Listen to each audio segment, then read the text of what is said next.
All right, if you couldn't handle the heat and humidity this weekend, imagine how your pets must feel with all of this. This morning we're talking about keeping your pets safe this summer, as well as how you care for them at a lower cost. You've had a busy summer so far, haven't you? It's been a little crazy.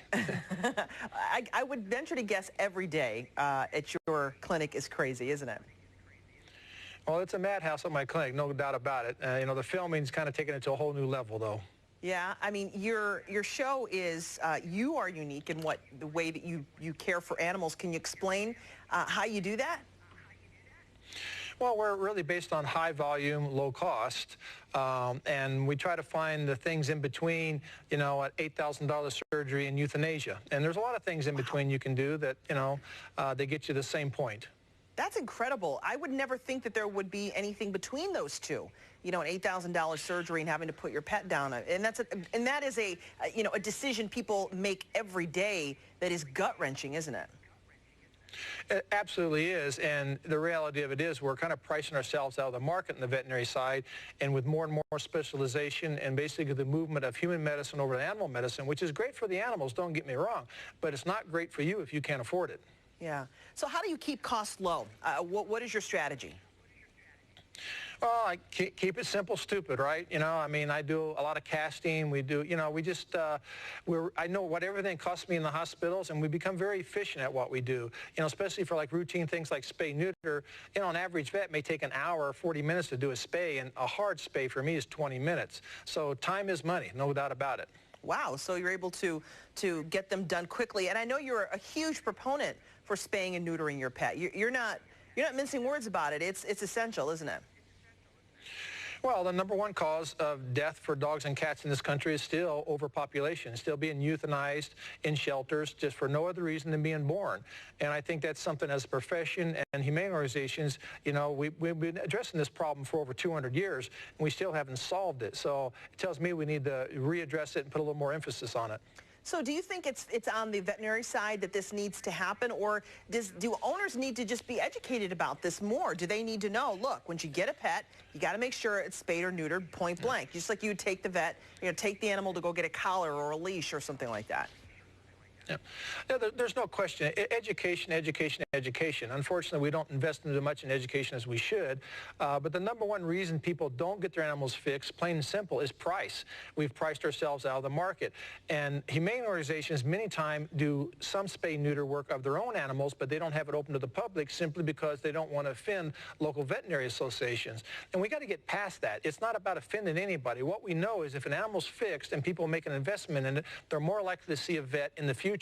So it behooves us as a profession to encourage humane societies or to lower our prices so we can get more animals fixed.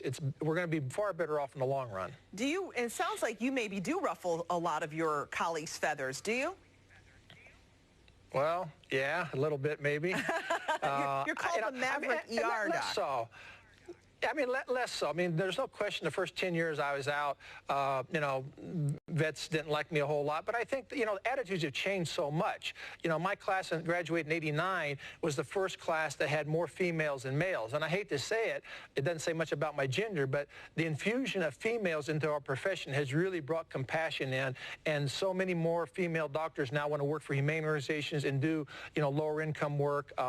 It's just now teaching them how to do it more efficiently, because it's basically they have to retaught everything they were taught in vet school.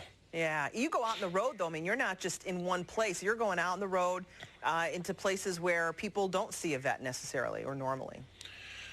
Yeah, I love road. I go all over the world, actually. We're getting ready to go to Montana on several reservations here at the end of the week, and that's kind of how I was born. When I got out of vet school, I didn't have a facility. I did mobile work, and I was coined the father of, of mobile spay-neuter, and that's never left me. Now we do a lot more than just spay-neuter, and we see a lot more than just dogs and cats, so it has kind of evolved over time, but my roots are mobile clinics, and I will continue to do those to the day I die.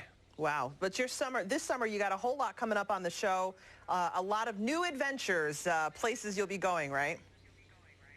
Absolutely, and I just don't know what the second season holds for me, but hope everybody does watch the first season and enjoys it. It's a little graphic, there's no question. You get to see, this is reality TV. There's nothing faked here. Any animal that gets a shot really gets a shot.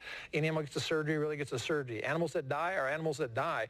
I mean, we're pretty straightforward. This is you following us through from the time the animal comes to the front door to the time it goes out the back door and back to its owners. You know, you're very matter of fact.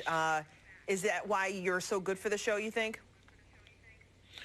I don't know. You'd have to ask them. I don't know why they picked me, in all honesty. I guess I believe in what I'm doing, and I think that's it as much as anything. I have compassion, and I really care about what I do, and I love what I do. I'm a lucky guy. I don't consider this work. Well, it's evident that you're very passionate about what you do. I love animals too, and so meeting someone like you has been a real treat. Thank you so much, and you have the best hair, honestly. I think that's part of it, Dr. Jeff, is that you do have amazing hair, probably nicer hair than any male vet I've ever met. So I have to say, that's the hippie in me. What can I say? Thank you very much. It's so great talking to you, Dr.